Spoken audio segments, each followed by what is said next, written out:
네, 여러분 안녕하세요. 시험 보시느라고 고생 많이 하셨습니다.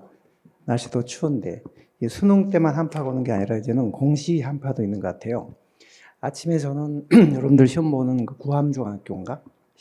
상도동 거기 아침에 다른 선생님들하고 같이 나갔었거든요. 그래서 시험 잘 보라고 격려도 해드리고 이렇게 했었는데 어떻게 시험 잘 보셨나요? 행정학이 조금 어려웠죠.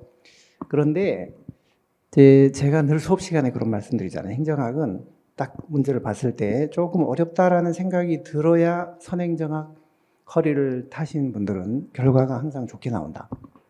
조금 어려워야. 근데 이번에 딱 그렇게 나왔어요. 여러분들이 보실 때는 어렵게 조금 느끼셨겠지만 실제 제대로 커리를 쭉 따라서 행정학에 내공이 쌓여 있는 분들은요. 남들이 틀리는 문제를 그중에 몇 문제는 또 안 틀릴 수 있기 때문에 상대적으로 조금 높은 점수를 차별 있게 차별화해서 받을 수 있는 그런 출제였어요. 그래서 이번 출제는 저는 아주 좋은 출제였다고 봅니다. 좋은 출제였고 좀 시업적인 문제도 나왔고 초고난도 문제도 좀 나왔고 그러나 커리를 충실히 따라서 최대한 좀 디테일하게 깊이 공부한 학생들한테는 반드시 뭔가 플러스 알파가 나올 수 있는 그런 출제였다고 보고 있거든요. 자, 일단 이번 국가직 9급 행정학 시험은요 전반적인 출제 그 경향상 나타난 특징을 보면 일단 난도는요 좀 고난도 문제가 한 5문제 있었어요. 5문제. 그다음에 쉬운 게 5문제. 중간. 중간 10문제도 실수를 좀 할 수 있는 그런 문제들이 좀 있어서 여기서 조금 많이 좀 서너 문제 틀렸을 것 같고요. 보통 수준으로 공부하신 분들은 여기서도 한 실수를 해서 또 한두 문제 정도 한 중간 수준으로 하신 분들은 한 70점, 80점 정도? 그런데 제대로 공부를 하신 분들은요, 실수만 안 했으면 90점, 95점 만점도 가능한 출제였어요. 자, 하나씩 문제를 보도록 하겠습니다. 중요도별로 보면 A급, B급, C급, D급. 일단 A급, B급에서 75% 정도 15문제가 나오긴 했어요. C, D급보다는.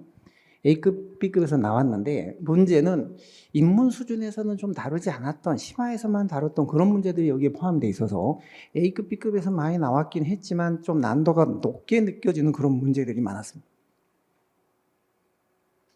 그리고 기출 문제 여부를 보면 이제 기출 그대로 거의 비슷하게 나온 게 5문제가 있었고요. 그다음에 약간 변형된 문제가 한 6문제가 있었고 그다음에 완전히 새로 생소한 신경향 문제, 뭐 이해충돌 문제라든지 그다음에 사회 실험 문제, 뭐 솔로몬. 여러분들 솔로몬 얘기 들어보셨어요? 저 수업 때 했잖아요. 솔로몬을 처음 들어봤다라고 하는 분들은 저희 선행정학 풀커리를 안 타신 분이에요. 이론 심화 때도 말씀드렸고요. 기출 심화 때도 말씀드렸어요. 제가 그 한 녹음 말씀드린 내용 녹음을 따서 올려드릴게요. 제가 솔로몬식 실험 설계라든지 그런 게 좀 초고난도 문제인데요. 일단 구성은 좀 새로운 신경향 문제들이 꽤 많이 나왔습니다. 그러니까 이렇게 되니까 이제 어렵게 체감 난이도가 어렵게 느껴질 수밖에 없죠. 지금 여러분들이 다 지금 어렵다 이렇게 말씀을 하시는데 그러나 그래도 제대로 공부하신 분들은 그 어려운 가운데서도 남들보다 점수를 조금 분명히 냈어요. 남들 한 60점 맞을 때 그분들은 한 7, 80점을 맞고 최소한 그렇게 됐을 거니까 뭐 어려우면 나만 어려운 게 아니라 다 어려운 거니까 너무 낙담하실 필요는 없어요. 남들보다 더 조금 더 한두 문제 더 맞히면 그건 잘 보신 거거든요. 자, 그 다음에 분야별로 보면 요번에 좀 특이한 게 총론에서 한 문제밖에 안 나왔어요. 보통 우리가 옛날에는 일장 그 총론에서 6, 7문제가 나왔거든요. 그리고 강론은 잘해야 뭐 2, 3문제. 근데 요번에는요, 정책학에서 5문제, 조직 인사에서 서너 문제, 인사, 조직, 재무에서 서너 문제, 총론에서 딱 한 문제 나와요. 아무리 안 나와도 보통의 경우는 한 서너 문제가 나오는데 올해는 딱 한 문제 나와요. 근데 이제 이런 경향이 앞으로 계속 지속될 거냐? 그건 아니에요. 어떻게 내다 보니까 이렇게 된 거지. 이건 너무 연연하실 필요 없어요. 그래서 이 아무래도 강론 분야에서 많은 문제가 나오다 보니 당연히 좀 어렵게 느껴졌겠죠. 총론은 우리가 많은 문제가 나왔거든요. 낼 게 없을 정도로. 근데 강론으로 들어가면 낼 게 엄청 깊이 있는 문제들이 많이 도사리고 있죠. 여기서 많이 나온다는 거는 그만큼. 그래서 이번 출제는요, 여러 가지 그 경향상 특징을 종합해 볼 때 체감 난이도가 좀 어려울 수밖에 없는 그런 문제였던 건 사실입니다. 1번 문제부터 보도록 하겠습니다. 자, 1번은 그렇게 어렵지 않았죠. 행정 이론 묻는 건데 옳은 거를 찾는 거거든요. 자, 옳은 거는 답이 이게 4번이었죠. 옳은 거. 4번도 틀렸네요. 3번이 많아요. 3번이. 자, 왜냐하면 3번은 신행정론은 행태론의 논리실증주의를 비판을 하고 적실성, 형평성, 실천성 이런 걸 강조했던 60년대 말에 미국의 격동기 때 행정학 이론이죠. 요거는 맞는 말이에요. 근데 얘는 NPM이 아니라 파트너십, 시민정신 이거는 거버넌스예요. 거버넌스. 행태론은 가치와 사실을 구분하고 여기까지는 잘 나갔죠. 근데 가치보다는 사실 중심, 검증이 가능한 사실 중심의 연구를 하자고 한 거죠. 이것도 틀렸고. 1번은 언뜻 보면 과학적 관리론이나 포스트컵이나 뭐 행정관리설이나 다 고정기 행정이론 그게 아니냐 하시겠지만 그렇게 생각하시면 안 돼요. 1번을 언뜻 이게 맞는 거 아니냐 생각하실 수 있는데 포스트컵은 행정관리설이에요. 그 다음에 이거는 과학적 관리론이고 물론 이 두 이론이 모두 고정기 행정학의 고정기 상관항, 고정기 행정학의 대표적인 이론인 건 맞지만 달라요. 이거는 행정관리설이니까요. 이거는 하향식 조직관리 방식. 최고위층의 7가지 기능을 먼저 설정을 하고 아래로 내리품업을 시킨 거예요. 근데 이 과학적 관리론은요, 작업 현장의 여건을 다 표준화해서 시간 연구, 동작 연구 이런 거 해서 과업량을 설정을 하고 이걸 이제 최대로 달성하도록 유도하는 방식이거든요. 이 과학적 관리론은 흐름이 상향적 조직 관리 방식이에요. 얘는 행정관리설은 하향적이에요. 하향적. 그래서 이게 같은 건 아니에요. 1번은 과학적 관리론보다는 행정관리설은 그렇게 해야 돼요. 행정관리설은. 그러니까 3번만 맞고 다 틀린 거예요. 자, 2번도 보겠습니다. 그렇게 어렵지 않았죠. 막스 베베의 관료제. 성립병의 봉건적 지배제. 이건 군주 관료제죠. 근데 막스 베버가 주장하는 이념형 관료제는요, 근대 관료제잖아요. 법이 지배하는. 군주가 지배하는 게 아니라 전통이나 군주가 지배하는 게 아니라 법이 지배하는 합법적 지배가 정당화되는 그런 근대 산업사회의 필연적인 지배 형식이 관료제이기 때문에 봉건적, 군주적, 전근대적 이렇게 하면 틀린 거예요. 근대적. 합법적 지배가 정당화되는 근대적 지배체제라고 해야 돼요. 이게 결정적으로 틀린 말이에요. 그러니까 이런 봉건적 지배가 정당화되는 관료제가 가산 관료제예요. 군주 관료제. 여기에 대해서 반기를 들고 나타나서 이제 시험 봐서 공문 뽑자. 이게 바로 막스 베버의 근대 관료제예요. 합법적 지배가 정당화되는. 1번이 틀린 거죠.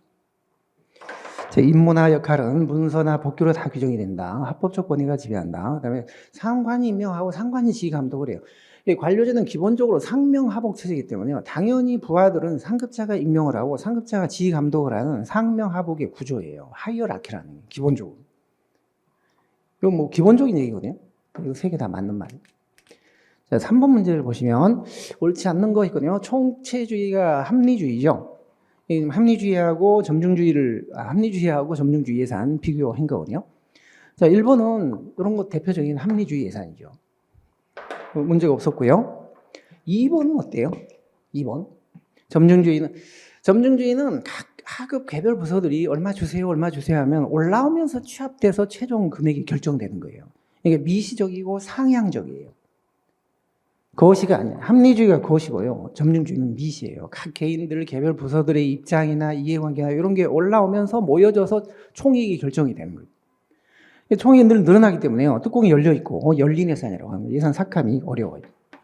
자, 이거는 점중이 아니라 총체주의입니다. 총체주의, 합리주의. 2번만 틀린 거죠. 나머지 다 맞는 거죠. 점중주의는 베이스 플러스 마이너스 알파. 기존에 해오던 거는 분석을 안 하고 신규로 늘리거나 줄이거나 가감하는 이 부분만 검토하잖아요. 모든 대안을 검토하는 건 아니에요. 이것도 맞는 말이에요. 2번만 틀린 거죠. 자, 합리주의, 점중주의 예산 비교를 한번 해보면요. 저희 수업 때 늘 했던 건데요. 합리주의, 점중주의. 대폭적인 증감이 생겨요. 여기서는 소폭적인 변화. 그러니까 점중이죠. 이거는 목수 분석을 한다. 목표는 주어진 것이다. 수단만 찾는 거예요. 이건 목표도 조절의 대상이 되는 거예요. 목표 수단 분석을 안 한다. 모든 대안 모든 결과. 이거는 분석을 안 해요. 그러니까 약간 가감되는 한정된 대안, 추가적인 결과, 요것만 분석을 하는 겁니다. 분석과 계산에 의한 경제 원리가 지배하고요. 이건 협상과 타협을 통한 정치 원리가 지배를 해요. 이건 정책 분석 기능이 포함됩니다. 예산에서. 이거는 타협과 협상으로만 일관하기 때문에 대안의 우선순위, 타당성 이런 걸 분석하지를 않아요. 그래서 정책 분석 기능이 없어요. 흐름이 하향이에요. 하향. 그래서 위에서 아래로 내려오기 때문에 거시예요. 이건 각 개별 부서나 개인들의 이해관계, 입장 이런 것들이 올라가면서 취합되는 흐름이기 때문에 상향이고 이거는 미시예요. 근데 방금 전에 문제는 이거를 거신 미시를 바꿔서 얘기를 했죠. 그래서 뚜껑이 닫혀 있고 이거는 열린 예산. 늘 총액이 늘 늘어나는 행정부 중심, 입법부 중심. 정치 원리가 지배하는 거예요. 해당 예산 제도가 PPP, GPP. 이거는 품목별 예산, 성과주의 예산. 기본적인 내용이었죠. 그래서 여기까지는 별로 안 틀렸을 것 같아요. 4번도 마찬가지. 무사결정. 자, 무사결정은 의제 채택에서 주로 나타나지만 정책 과정 전반에 거쳐서도 넓게 보면 나타난다. 우리 뭐 많이 얘기했던 거고. 자, 이건 보면 기존의 규범이나 절차를 동원해서 이게 편견의 동원이에요. 국민 정서나 심지어 미신까지도 동원해서 그렇게 하면 너 지명에 내 명에 못 산다. 내 명까지 못 산다. 뭐 이런 식으로 겁을 준다든지 편견을 동원해서 요구를 억압해 버리는 거예요. 이건 편견의 동원이라는 무사결정 수단을 얘기하는 거예요. 이건 폭력, 뭐 죽이겠다, 뭐 해치겠다 이런 폭력이나 이런 방법을 쓰는 경우도 있어요. 그래서 우리 폭권 동수가 이게 무사결정의 수단이잖아요. 근데 4번이 이게 보면 윗줄은 맞았어요. 바하라츠가 권력의 두 얼굴에서 엘리트들은 항상 서로 다른 두 얼굴을 갖고 있다는 거예요. 하나는 자기들한테 뭔가 좀 동조해주고 그런 거는 반기면서 받아들여주고 자기하고 좀 안 맞는 기득권을 침범하는 그런 주장을 하면 그냥 짓밟아버리는 그런 서로 다른 두 얼굴을 갖고 있다는 거거든요. 그런데 다원론 같은 경우는 반겨주는 밝은 얼굴만 봤다. 근데 어두운 얼굴이 있다는 거예요. 어두운 얼굴이 바로 무의사결정을 초래하는 거예요. 근데 이게 엘리트들이 자신들의 기득권에 도전을 해오는 그런 걸 억압하기 때문에 이거는 새로운 엘리트 이론이에요. 결국 의제 설정은 엘리트들의 판단에 달려있다. 그래서 신다운주의가 아니고 신엘리트주의. 이거는 기출문제에 많이 나왔던 질문이에요. 한 7, 8번 나왔어요. 이런 거는 저는 기출문제로 분류를 하거든요. 어렵지 않았을 것 같고요. 4번이 틀렸고 5번 문제 보겠습니다. 자, 이제부터 TV가 갈리는 문제들이 나오기 시작하면 통합재정. 제가 최근 수업에서 이거 어마어마하게 강조를 했죠. 통합재정 작성 범위가 바뀌었다. 공기업만 빠지고 일반 정부는 다 포함된다. 근데 그 일반 정부 안에 금융성 기관과 공공비영리 기관도 이제는 포함이 됩니다. 일반 정부 부문이라는 제도적 단위로 이게 바뀌었다. 회계 단위에서. 공기업은 다 빠진다. 공기업은 빠진다. 그래서 지방정부도 포함되고 금융성 기금도 포함되고 준정부기관, 즉 공공비용기관도 포함되고 그게 다 일반 정부 부문이에요. 그래서 이제는 공공재정의 범위를요 요즘은 크게 나눠서 일반 정부냐 아니냐 이게 기준이에요. 그래서 일반 정부는 포함되고 공기업은 다 빠집니다. 2번 이게 틀린 거죠. 2번. 자, 경상개정, 자본개정 다 나누고요. 그 다음에 국민경제에 미치는 효과를 총망라해서 파악하기 위한 그런 방법이에요. 그 다음에 통합재정은 일특기를 다 합치기 때문에요. 합치기 때문에 중복된 거나 보전거래 이런 건 빼야 돼요. 그걸 뺀 개념이 순계잖아요. 총계가 아니라 순계. 요건 다 옛날에 다 나왔던 지문들인데요. 이제 요 부분이 요번에 바뀐 통합재정에 요것만 포함되고 얘는 포함이 안 된다. 그렇게 돼요. 자, 이거 통합재정 범위. 공기업만 빠집니다. 일반 정부 부문이 포함되는데 일반 정부 부문은 이게 공공비영리기관, 금융성기금 다 이제는 포함되는 거예요. 지방도 포함되고. 요것만 포함이 안 되면 공기업만. 이 공공비영리기관이요. 준정부기관 같은 거 얘기하는 겁니다.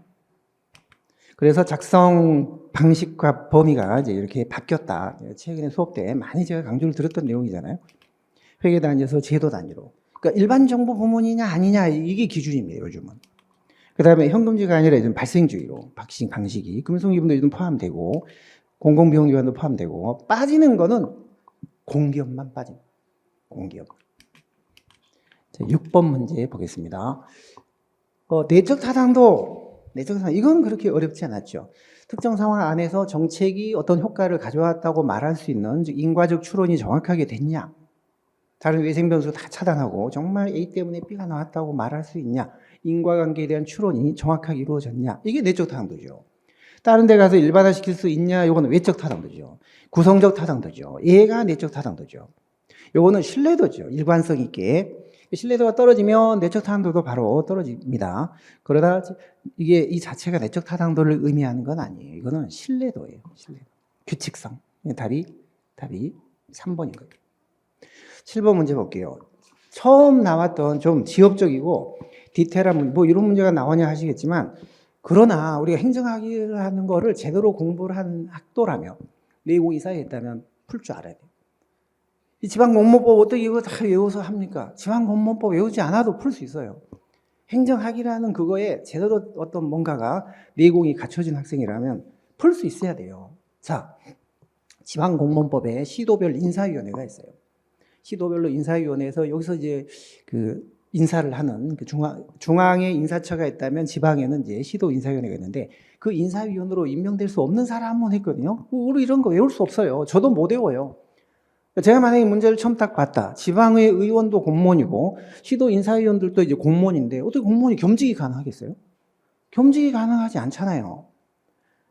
그런데 이런 사람들은 이촉할 수 있도록 이걸 모르신다 하더라도 지방의 의원이나 당적을 가진 당원들은요 공무원 겸직을 못하는 게 일반적이에요. 우리가 지방 정부의 기본 원리를 떠올려보세요. 우리 대리평 단체장을 중심으로 하는 집행기관이 있고 시도의사가 있고 그다음에 지방의회가 있잖아요. 의결기관.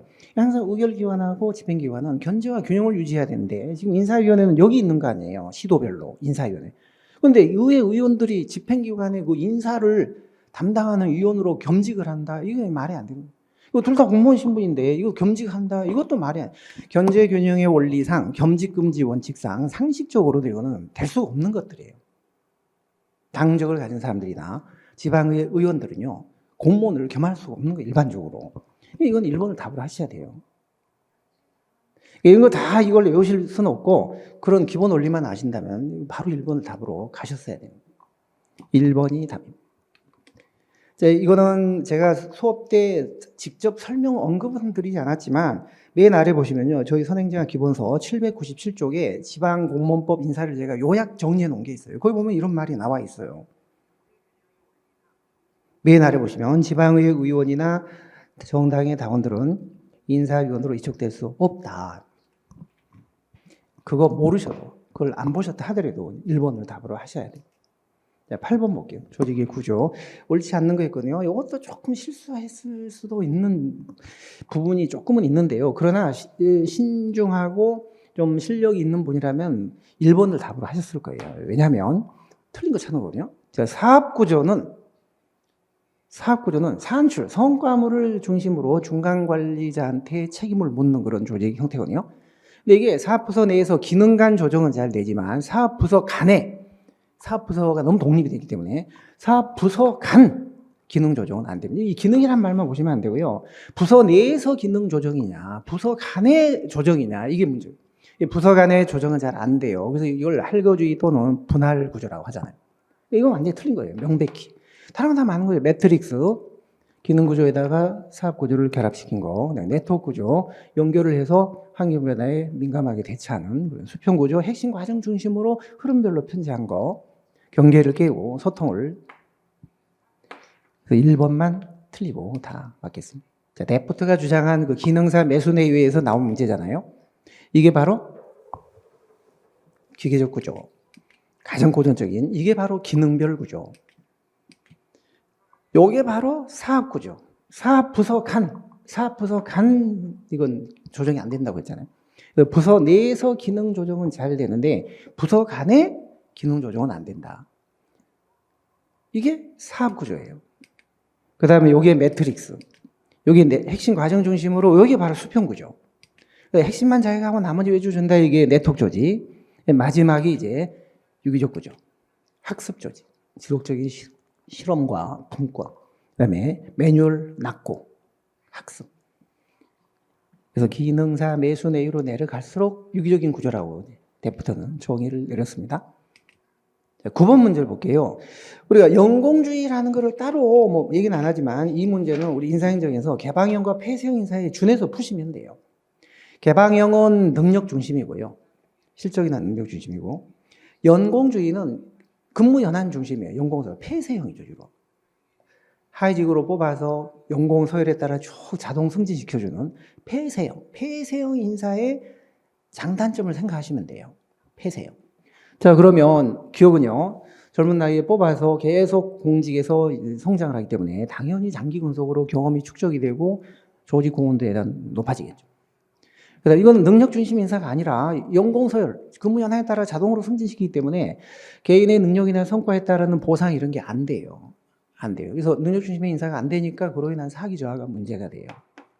네, 디귿은요. 연공설에 따라 계급이 정해집니다. 그 능력이 있냐 없냐 이렇게 하는 게 아니라 연공설, 들어온 입직 시기나 근무 연한에 따라 계층적 서열이 자동으로 형성이 되기 때문에 조직 내 질서나 안정감 이런 건 높아져요. 그리고 밖에서 막 들어오고 나오고 이런 게 없기 때문에 안정감이 높아져요. 경쟁 없어요. 연공설에 따라 자동으로 승진하는데 무슨 경쟁이 있어요. 그렇기 때문에 개인의 역량 개발이나 발전에 별로 유리하지 않는 그런 또 단점이 있어요. 그래서 옳은 거는 기억 디귿이에요. 답이 2번입니다. 답이 2번이었습니다. 자, 10번 문제를 볼게요. 이것도 별로 어려운 문제 아니었죠. 10번 앨리슨, 아리송, 관료정치 모형 3입니다. 상층부 독립된 개인들이 자기네 이해관계를 위해서 의사결정을 하는 그런 모형이거든요. 그러니까 마치 쓰레기통 모형 같은 그런 의사결정이 이루어진다는 건 일사불란하지 않고 응집력이 약하고. 자, 1번은 갈등의 준해결이니까 이건 앨리슨의 모형 2하고 좀 연관이 되죠. 왜냐하면 이게 회사 모형의 전제 조건이니까 회사 모형처럼 의사결정을 하는 게 앨리슨의 모형 2거든요. 2. 그 다음에 요거 국가 전체 전략적 목표를 이건 모형 1이죠. 합리적 행위자 모형. 그 다음에 3은 이게 맞겠어요.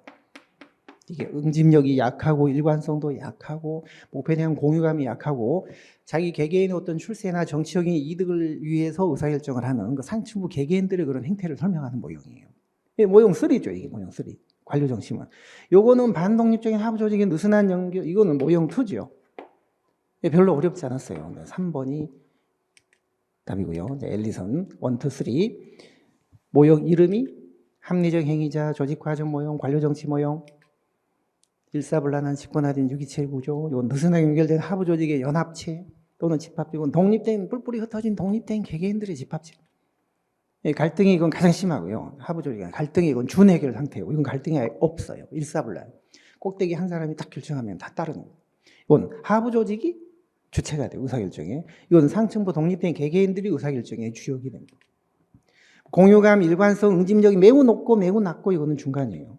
지금 요거 문제 나온 거예요. 그 다음에 합리모형처럼 이거는 의사결정을 합니다. 동시에 분석적으로, 이거는 순차적으로.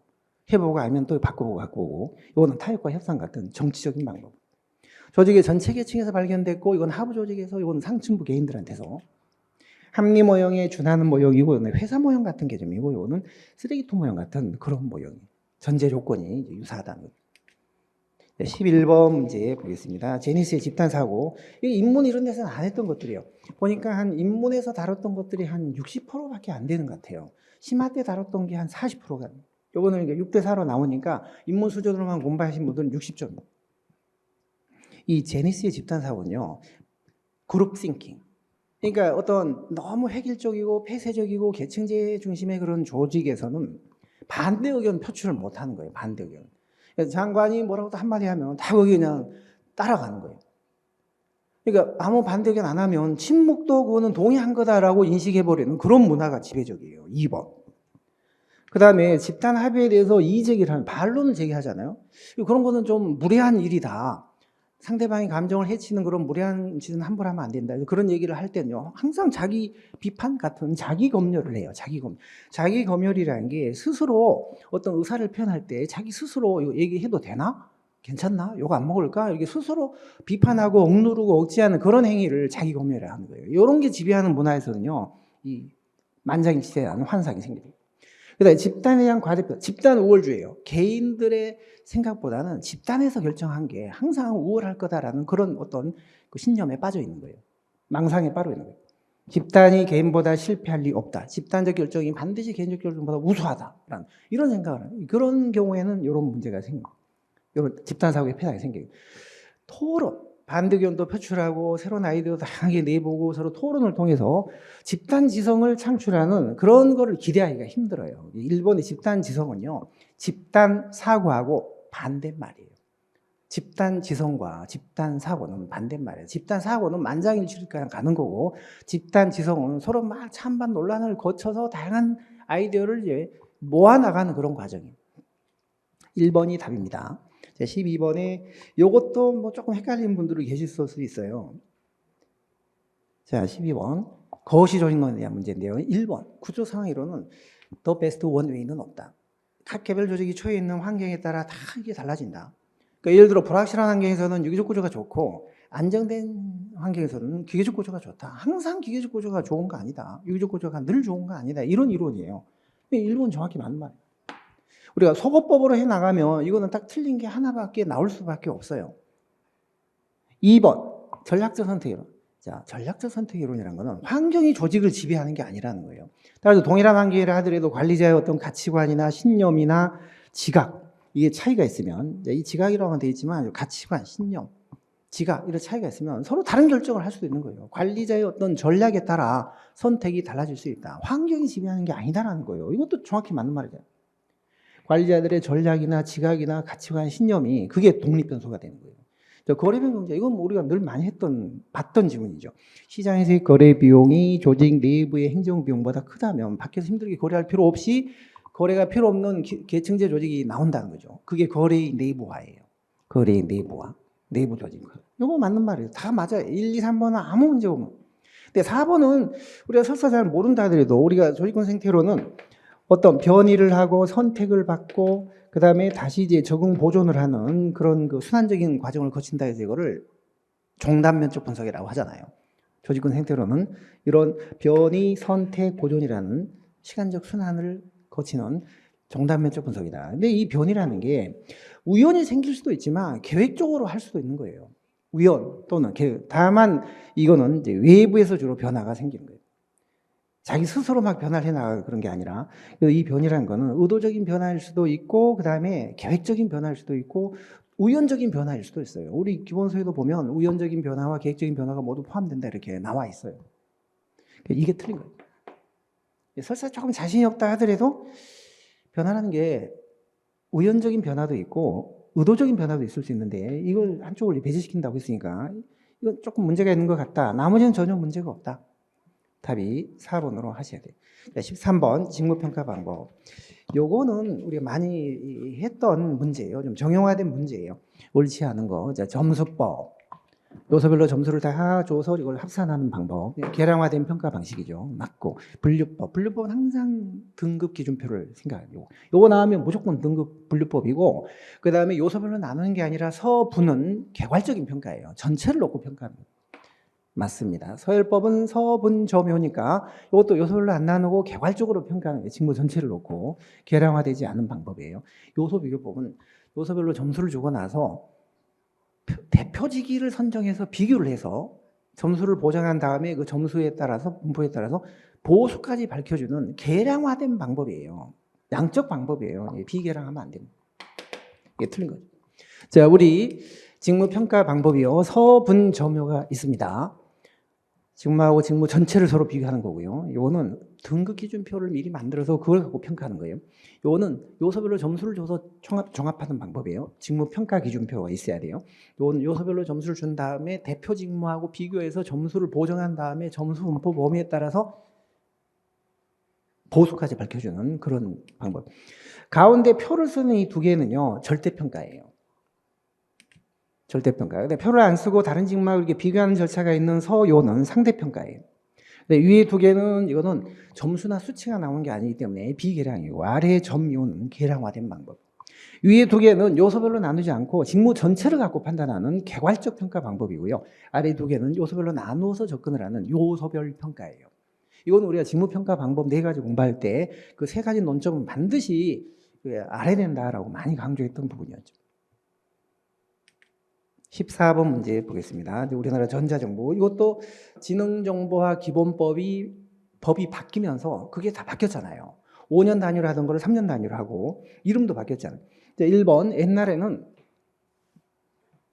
국가정보화 종합계획이었는데 이거는 지능정보사회종합계획으로 바뀌었어요. 법 자체가 국가정보화 기본법이 지능정보화 기본법으로 바뀌었습니다. 그때부터 지능형 정부라는 말이 생기게 된 거예요. 2017년인가 그래요. 3년 단위 맞습니다. 이건 누가 하냐? 이걸 과기부 장관이 합니다. 전자정보 기본계획은요, 이거는 전자정보법이라는 법이 따로 있고 그 법에서는 행안부 장관이 하도록 되어 있어요. 그러니까 전자정보 업무 소관은 행안부고 지능정보화 업무는 국가 전체 정보화인데 그거는 과기부 장관 소관이다. 뭐 여러 번 우리 했던 거잖아요. 그러니까 얘가 틀린 거죠. 얘가. 그리고 5년도 틀렸어요. 3년이에요, 3년. 아니다. 지금 여기는 5년마다 전자정보 기본계획이니까 이것만 틀렸네요. 전자정보 기본계획은 행안부 장관이 합니다. 그리고 5년이 맞아요. 그런데 요거 지능정보 종합계획은 전에는 5년이었다가 이제 최근에 법이 바뀌면서 3년으로. 그래서 이번에 법령 개정, 최근 개정 법령에서 문제 나온 게 세 문제나 돼요. 지방자치법, 그다음에 이 법, 이해충돌 방지법, 그 세 문제나 출제가 있거든요. 그래서 개정된 법도 나오고 좀 난도 높은 슈퍼킬러 문제도 나오고 뭐 여러 가지 다양하게 조금 지역적인 문제도 나오고 쉬운 문제도 나오고 뭐 잘 그 배합은 됐던 출제였던 것 같아요. 그래서 1번, 2번이 이게 틀린 겁니다. 정보업무 소관 체계 우리 각 교재에 다 있었던 건데 지능정보화는 국가 전체 정보화예요. 그다음 이거는 정보의 업무를 정보하는 거예요. 이게 전자정보 업무예요. 부처 정보화 그다음에 지역 정보화. 지능정보사 종합계획 이게 국가 전체의 종합계획인데요. 가기부 장관이 하는 거예요. 요거는 행안부 장관이 하는 거예요. 전자정보. 요거는 3년마다, 이건 5년마다예요. 그리고 각 부처 정보화는 각 부처에 지능정보화 책임관이 임명이 돼서 그 사람이 책임지고 하는 거예요. 각 부처마다 임명이 돼 있어요. 이 문제 지금 4번을 보시면 요거 조한정 기관장과 단체장은 해당 기관의 지능정보화 정책의 수립을 위해서 지능정보화 책임관을 임명해야 된다. 그게 CIO예요. Chief Information Officer. 부처마다 다 지방정부도 있고요. 여기 있는 거예요. 15번 문제를 보겠습니다. 이거 기출에 약간 좀 이보다 더 간단하게 나온 적이 한 번 있었어요. 9급에서는 나온 적이 없었고요. 그런데 이게 이제 나왔어요. 마음 잡고 그냥 깊이 있게 상당히 출제를 했습니다. 자, 그 밑에 정리된 표에 이게 다 저희 교재에 있는 그 표인데요. 덤잭과 롬잭은 책임의 유형을 통제를 밖에서 하느냐 안에서 하느냐, 통제 원천이 외부냐 내부냐, 그 다음에 통제 강도가 높으냐 약하냐, 높으냐 낮으냐를 기준으로 관료적 책임, 법률적 책임, 정치적 책임, 그 다음에 전문가적 책임 이렇게 나눴거든요. 법률적 책임은요, 관료가 그 법을 만든 입법가, 법 외부에 그 법을 만들어주는 입법부나 사법부의 어떤 요구에 부응할 책임을 말해요. 받게 되고, 법을 만든 입법부나 법을 해석 판단하는 사법부, 그리고 외부에 있는 어떤 입법적 기관에 대해서 대응할 의무, 그런 책임을 말해요. 내부적인 게 아니잖아요. 그 그림에 보시면 법률적 책임하고 정책 책임은 그런 거예요. 정책 책임은 관료가 유권자, 외부의 이익 집단, 고객, 일반 대중의 여망에 부응해야 될 책임. 그러니까 이건 통제 강도가 낮으면서 받게 되고 지는 책임이에요. 그래서 지금 이 문제는요, 내부냐 외부냐라는 이 표현이 키워드예요. 계층적 책임, 이게 관료적 책임이에요. 상급자의 명령에 따라야 된다는 거죠. 행정 내부에서 상급자의 명령에 따라야 된다. 법적 책임은 관료가 밖에 있는 입법기관들, 입법부나 사법부의 어떤 요구에 부응할 책임을 말해요. 이 내부적인 이런 거 아니에요. 외부냐 내부냐라는 걸 생각하시면 우리 이거 심화 때도 했고 기출 때도 문제로 다 풀었던 거예요. 똑같은 문제는 아니지만 전문적 책임은 주로 전문 막료가 기관장에 대해서 지는 책임인데, 전문 막료로서의 전문가로서의 어떤 규범이나 관행이나 그런 전문 지식이나 능력을 발휘해야 될 책임을 말해요. 이것도 맞는 거죠. 이거는 관료가 정치적 책임, 유권자, 일반 대중, 언론, 이익 집단, 외부에 그런 거에 부응해야 되는 책임을 말하는, 그러니까 2번만 틀렸고요. 이런 SOP나 내부 규정이 아니라 법률입니다. 법률. 자, 16번 문제를 보겠습니다. 재정사업 성과관리제도 목자심 356 우리 그렇게 외웠잖아요. 노무현 때 도입된 재정성과관리제도가 크게 대표적인 게 세 가지 있습니다. 재정성과관리제도, 그 표 있죠, 해설해요. 그 다음에 재정사업 자율평가제도, 재정사업 심층평가제도. 근데 재정사업 자율평가제도는 각 부처 장관이 자기가 자율적으로 하는 거예요. 그 결과를 보고를 해요. 누구한테? 기재부 장관한테. 그럼 기재부 장관이 이걸 들여다보고 뭔가 문제가 있다. 문제가 있는 사업, 이걸 문제성 사업이라고 한대요. 중복돼 있거나 낭비적이거나 비효율적이거나 그런 사업이 발견이 되면 따로 기재부 장관이 추가적으로 심사를 해요. 평가를 해요. 일종의 메타평가. 그게 심층평가예요.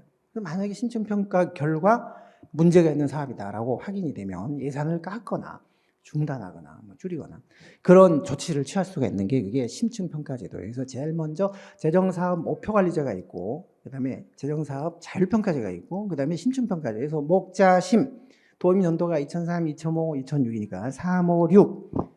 그다음에 가운데 있는 자율평가는 각 부처 장관이 해서 기재부장관한테 보고하는 거고 심층평가는 기재부장관이 보고를 받고 문제 있는 사업에 대해서 자기가 직접 다시 메타평가를 하는 거예요. 그러니까 이게 틀린 게 지금 3번이 틀린 거죠. 3번. 심층평가 결과 기재부장관이 필요하다고 판단하면 자율평가를 하는 게 아니고 자율평가하고 심층평가가 바뀌었어요. 자율평가 결과 기재부장관이 필요하다고 판단하면 심층평가를 하는 거예요. 이게 바뀐 거예요. 두 평가가 바뀐 거예요. 3번이 답이에요. 4번 이거 맞습니다. 파트라는 게 미국의 클린턴 행정부 때일 겁니다. 90년대 초반에. 파트라는 이게 바로 프로그램 평가 제도인데요. 우리나라 실적에 맞게 이거를 도입을 한 거예요. 요게 기본이에요. 세계적으로. 요게.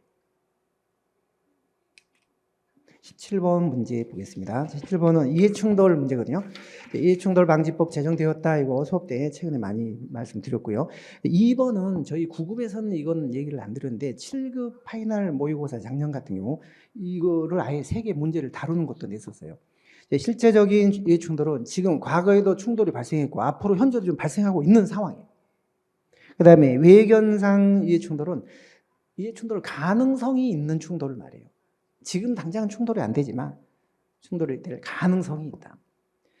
자, 그 다음에 잠재적 충돌은요. 앞으로 미래의 어떤 충돌이 예견된다. 그게 바로 이제 잠재적 이해 충돌이거든요. 그 충돌의 형태가 이제 3가지가 있는 건데 이제 그거 얘기를 한 거고요. 그 다음에 3번은요. 이해 충돌은 공익과 사익이 충돌할 때 그런 상황을 피해야 된다는 얘기인데 항상 자기 사적인 일과 연루되는 그런 일은요. 누구도 자기 자신의 문제에 대해서는 스스로 심판관이 될 수가 없다. 그런 원칙을 구현을 하는 거예요. 누구도 자신의 문제에 대해서는 스스로 행동에 대해서는 잘잘못을 따져서는 안 된다. 공정한 판단이 될 수가 없다. 심판관이 되어서는 안 된다. 그런 원칙을 구현한 제도예요. 자, 그 다음에 4번이 들었습니다. 4번. 자, 이해충돌 방지법상 위반 행위가 발생하잖아요. 그러면 감사원이나 수사기관이나 국민권익위원회에 신고해서 거기서 수사 조사할 수가 있고. 그 다음에 신고를 꼭 거기만 하는 게 아니라 위반 행위가 발생한 그 공공기관이나 감독기관에도 신고할 수 있어요.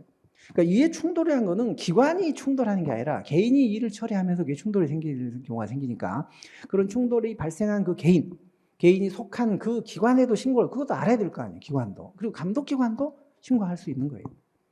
이해 충돌이 발생한 그 본인의 소속 기관에도 신고할 수 있고 그 감독기관에도 신고할 수 있는 거예요. 그 밑에 정리된 표를 보시면 이해충돌 방지법 8조에 1번 이 법에 위반 행위가 발생하는 공공기관 또는 그 감독기관, 감사원 또는 수사기관, 국민권익위원회 여기 신고할 수 있도록 되어 있습니다. 혹시 이 문제를 만에 하나 1번 우리나라 이해충돌 방지법은 22년 5월 달에 이게 시행된 걸로 알고 있는데 21년이 맞냐? 이렇게 생각을 혹시 하셨다면 그분은 약간 좀 실수를 하시고, 왜냐하면 재정이는 재정. 21년 5월 18일 날 제정된 건 맞아요. 그러나 1년간 준비기간을 거쳐서 시행은 2022년 5월 19일 날 시행됐어요. 이건 지금 제정된 걸 얘기하는 거예요. 항상 제가 재정과 시행은 다르다 말씀드렸는데 이거는 재정 연도를 말합니다. 혹시라도 22년 5월 아니냐 이렇게 생각하셨다면 그건 정말 공부를 많이 하신 분이 아이러니하게 실수를 해버리신 결과가 되기 때문에 참 안타까운 일이 될 텐데 그런 분이 없었으면 좋겠어요. 이해충돌 방지법이 제정되었다. 그 사실이 팩트가 여기서는 중요하고 4번은 제외된다. 이 부분이 틀린 거예요. 18번 징계해제. 이건 그렇게 어렵지 않은 문제였죠. 징계가 아니죠. 1번. 징계가 아니면서도 공무원들 신분을 불안하게 하는 그런 제도입니다. 그리고 신분이 상실되는 건 아니에요. 직무수행만 정지되는 거지 직권면직이나 이런 거하고 달리 신분은 유지가 돼요. 그리고 징계해제 사유가 소멸됐잖아요. 예를 들어 형사사건으로 지금 기소가 됐다. 근데 법원에서 최종 판결이 무혐의로 결정이 났다. 그러면은 이제 징계해제 사유가 소멸된 거예요. 그러면 그때는 지체 없이 임용권자는 직위를 줘야 돼요. 부여해야 돼요. 다른 뭐 절차가 필요 없어요. 절차가 필요 없어요. 자, 중징계 의결이 요구됐는데 징계위원회에서 지금 징계를 하고 있다. 징계가 진행 중이다. 그러면 징계해제 할 수 있어요. 근데 징계위원회 심의 결과 이 사람은 잘못이 없다. 무혐의로 결정이 나서 징계 안 하기로 결정이 딱 나잖아요. 그러면 임용권자는 바로 직위를 줘야 돼요. 부여해야 돼요. 지체 없이. 3개월 이런 거 아니에요. 인사위원회 심의 아니에요. 지체 없이 직위를 부여하여야 합니다. 땡, 틀렸습니다. 이것도 제가 수업 때 말씀드렸던 내용은 4번 틀렸네요. 그러니까 맞는 거는 3번만 맞는 거예요. 이게 직위해제 사유예요. 능력이 부족하거나 성적이 부족하거나 중징계 의결이 요구 중이거나 고용문단 부적격 결정이 요구 중이거나 형사사건으로 기소된 자 이런 사람들은 직위해제를 할 수 있다. 3번만 맞아요. 19번 요거 자치법 개정된 거 앞으로 계속 나올 수 있다. 제가 마지막 파이널 특강 때도 그랬고 압축 특강 때도 동영 때도 마지막에 그 부록에 자치법 개정된 거 한 페이지로 딱 정리된 거 이거는 꼭 한번 읽어보십시오. 이렇게 얘기를 했는데 거기에 주민들이 이제는 조례 개폐만 청구하는 게 아니라 규칙도 단체장한테 규칙에 대한 의견도 제출할 수 있도록 이 제도가 생겼다고 했잖아요. 요거 생긴 거예요. 없다. 이건 다 기존에 있었던 제도들이고 요게 주민 규칙 의견 개폐 청구 제도. 청구가 아니고 이거는 제출 제도. 의견만 그냥 제출하는. 제출하면 30일 이내에 단체장은 검토해서 결과를 통보해 줘야 돼요. 요번 자치법에 처음으로 도입이 됩니다. 단체장 인수위원회라든지 이런 거 다 처음 도입. 4번이 답이에요. 20번. 이거 초고난도 문제인데요. 초고난도 문제인데 여러분들 솔로몬이라는 말 처음 들어보셨어요? 제가 이론 심화 수업 때도 말씀드렸고 기출 때도 말씀을 드렸는데 솔로몬 이 문제를 우리가 이해하려면 검사 효과라는 그 본질을 정확히 아셔야 돼요. 이 검사 효과, 테스팅, 시험 효과, 측정 요소, 테스팅. 그러니까 사전에 측정을 했다는 그 이유로 인해서 이게 사후 측정 값에 영향을 주는 거예요. 내가 사전에 측정을 하다 보니까 나중에 끝나고 정책 처리가 끝나고 나중에 사후에 측정을 할 때도 앞에 사전에 측정했던 그런 방식과 문항이나 이런 게 익숙해져서 그 값이 영향을 받는 거예요. 그러니까 사전에 테스트를 했다는 요것 때문에 결과가 정확해지지 않는 거. 이게 검사 요인, 검사 효과, 테스팅, 시험 효과 뭐 이런 거거든요. 이게 이 오류 요게 이제 내적 타당도를 떨어뜨리는 요인인데 요 개념을 정확히 아셔야 돼요. 요걸 어떻게 하면 방지할 것이냐에 관한 고난도 문제예요. 자, 통제 집단을 만들어서 사전 사후 이게 진실험 얘기하는 거예요. 진실험. 자, 진실험은 사전에 측정도 하고 사후에 또 측정해서 통제 집단, 실험 집단 나눠서 비교하는 거잖아요. 그러니까 사전 측정을 받았기 때문에 이 사전 측정 받은 사람이 사후 측정 값에 영향을 줄 수 있는 거예요. 그게 검사 효과. 이런 것들을 통제할 수 없어요. 그래서 이런 문제를 통제하고 이를 보완하기 위해서 개발된 게 솔로몬식 실험 설계라고.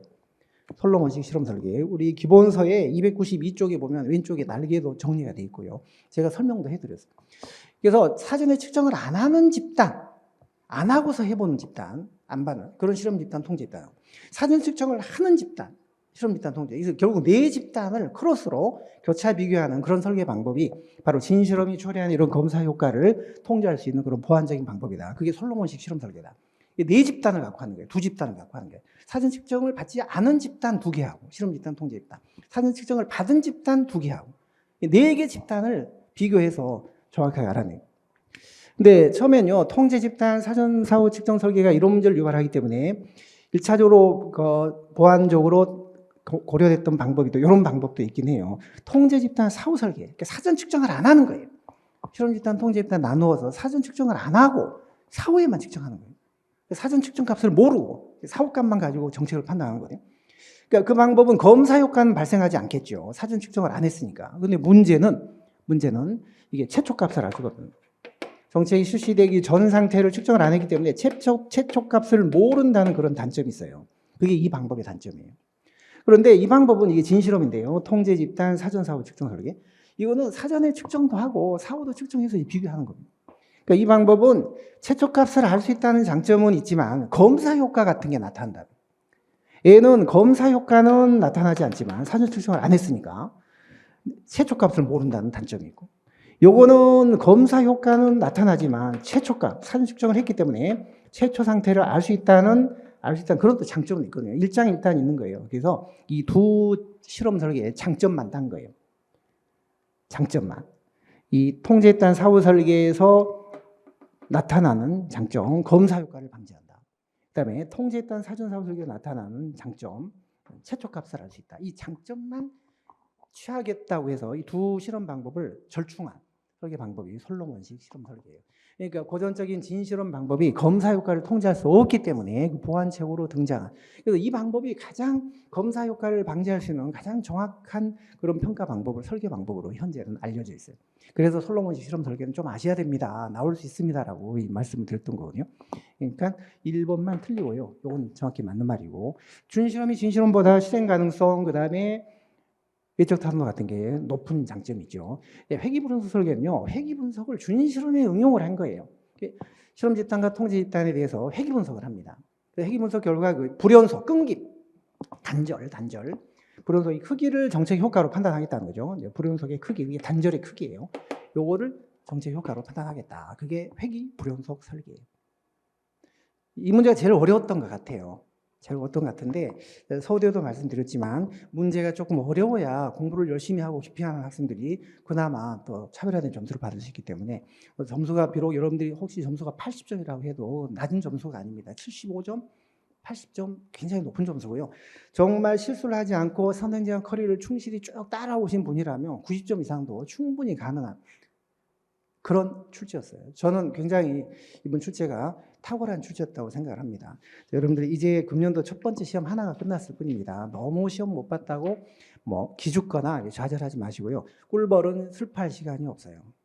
그래서 오늘 하루 조금 쉬시고요. 바로 지방지 시험 2달 남았는데 이 2달이라는 이 시간요. 짧고도 긴 시간.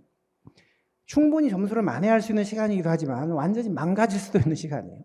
긴 시간입니다. 2달간 이론이 내가 좀 부족하다 하신 분들은 뭐 이론 강의, 특히 압축 같은 거 한번 다시 한번 들어보시고요. 그다음에 지방직 9급 동형 모의고사가 지금 시중에 지난주에 출간이 돼 있거든요. 거기는 국가직 9급 문제하고는 거의 90%가 달라요. 한 10%만 비슷한 문제가 있고 90%는 다른 문제니까 그것도 한번 풀어보시고 그 강의는 4월 20며칠 날 저희가 시작을 합니다. 그래서 그거 4주를 하니까요. 그것도 한번 들어보시고 감을 쭉 유지를 해 나가셔야 되고 아예 기본이 좀 탄탄하지 못한 분들은 압축 강의를 한번 들으시는 것도 고려를 해보시고 제가 추천을 드리겠습니다. 여러분 오늘 추운데 고생하셨습니다. 좋은 결과를 기대하겠습니다. 수고했습니다. 화이팅 하십시오. 지방직 다시.